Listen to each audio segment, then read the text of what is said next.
I can't believe Star Trek Deep Space Nine broke the same television rule twice. When Star Trek Deep Space Nine DS9 premiered in 1993, it arrived under the shadow of two very different legacies. On one side was Star Trek The Next Generation, the polished, wildly popular successor to Gene Roddenberry's 1960s classic. On the other was a television landscape still dominated by self-contained episodes and reset-button storytelling, where characters rarely changed and events seldom carried over from week to week. Into that world, Deep Space Nine stepped boldly, and then did something extraordinary. Not only did it break one of television's most fundamental rules, it broke it twice. This rule can be summed up as, don't make your show too serialized and don't change your main characters too much. For decades, that guideline helped TV stay accessible to casual viewers and ensured reruns could air in any order. But DS9 was the first Star Trek to challenge it head-on. Even more daring, the series doubled down halfway through its run, changing again in a way few shows at the time would even attempt. Let's look at how DS9 broke this rule twice and why it mattered. The rule of episodic television. In the early 1990s, television executives were deeply suspicious of serialized storytelling. A heavily serialized show risked confusing audiences who missed an episode. It also made syndication deals harder since stations couldn't shuffle episodes at will. Science fiction shows especially were expected to follow a Planet of the Week model. The crew beams down, encounters a problem, solves it, and warps away, all wrapped up neatly by the credits. Star Trek The Next Generation perfected that format. Captain Picard and his crew were dynamic and charming, but they rarely changed in permanent ways.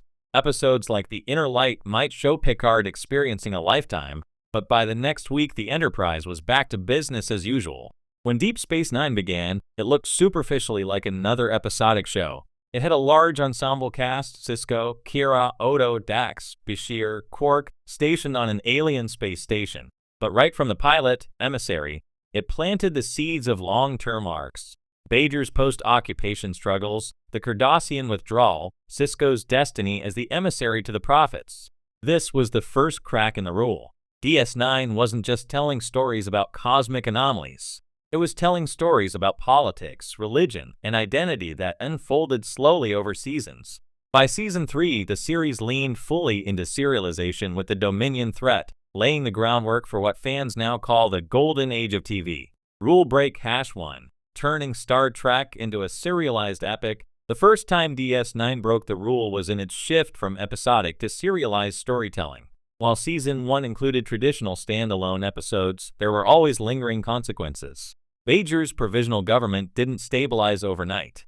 Kira's resentment of Cardassians didn't magically vanish. Odo's search for his origins led to hints of the Founders. By Season 2, the Maquis story arc bled across multiple episodes. The introduction of the Dominion was teased like a chess game. Suddenly, viewers had to remember what happened last week to fully grasp what was going on.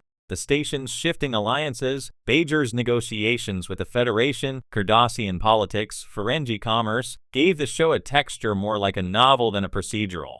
This approach was risky. The Next Generation was a ratings juggernaut precisely because it was so drop-in friendly. DS9, by contrast, demanded commitment. It asked audiences to care about fictional treaties, minor recurring characters, and religious prophecies. Even critics at the time found it dense. But this serialization also let DS9 tackle themes other Trek series couldn't. The slow burn of the Dominion War arc made its eventual explosion feel monumental. Characters evolved. Sisko grew from reluctant administrator to wartime leader. Kira shifted from rebel to stateswoman. Even Quark's Ferengi heart softened. DS9 proved that Star Trek could thrive with long-form storytelling, breaking a rule and changing television. Yet the show wasn't done. Rule break #2. Permanently altering its own premise. If the first broken rule was serialization, the second was even bolder. DS9 changed its entire premise midway through the series. Traditionally, TV shows might introduce new characters or locations, but they rarely uprooted their foundations. Audiences were comforted by stability. Midway through DS9's run, the writers decided stability was the enemy of truth. So they escalated the Dominion conflict into full-blown war, and with it came dramatic, permanent changes. The first sign was subtle: the introduction of the USS Defiant in Season 3. A station-based show suddenly had a starship, changing its storytelling possibilities. Then came Worf's arrival from the Next Generation, bridging two series, but also reshaping DS9's ensemble dynamic. By seasons 5 and 6, the Dominion War was raging. The Federation was losing. Cardassia flipped sides. Deep Space Nine itself was occupied by enemy forces for several episodes, a storyline unimaginable under TNG's format. Viewers watched as the station's characters scattered, formed resistance cells, and plotted counterattacks. This wasn't just serialization, it was a status quo reset on an epic scale. When the Federation retook DS9 in Sacrifice of Angels, the show didn't snap back to normal. Instead, the war continued to dominate the narrative until the finale. Characters died, changed allegiances, or endured traumas that left lasting scars.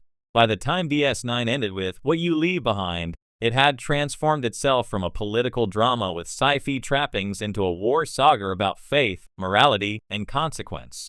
The station we saw in Season 7 bore little resemblance to the one in Season 1.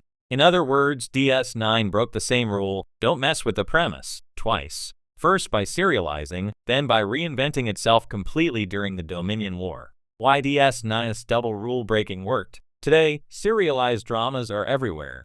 Shows like Breaking Bad, Game of Thrones, and The Expanse thrive on long arcs and major status quo shifts. But in 1993 to 1999, this was radical. So why did it work for DS9? One, strong characters. Even as plots evolved, DS9 grounded everything in its characters. Sisko's journey from grieving father to spiritual leader gave the series emotional heft. Kira's arc from terrorist to diplomat mirrored Bajor's own transformation.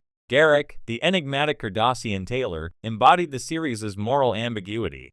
This focus on character anchored the sweeping changes. 2, a fixed setting that could change. Ironically, DS9's stationary setting made it easier to show long-term consequences. Unlike the Enterprise, which left planets behind, the station stayed put, meaning political tensions, refugees, and trade deals could simmer for seasons. When war broke out, audiences understood the stakes intimately.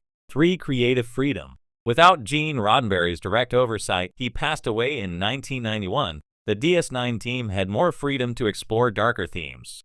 Producers like Ira Steven Behr embraced serialization and moral complexity, paving the way for later genre shows. Breaking the Rule shaped modern Star Trek.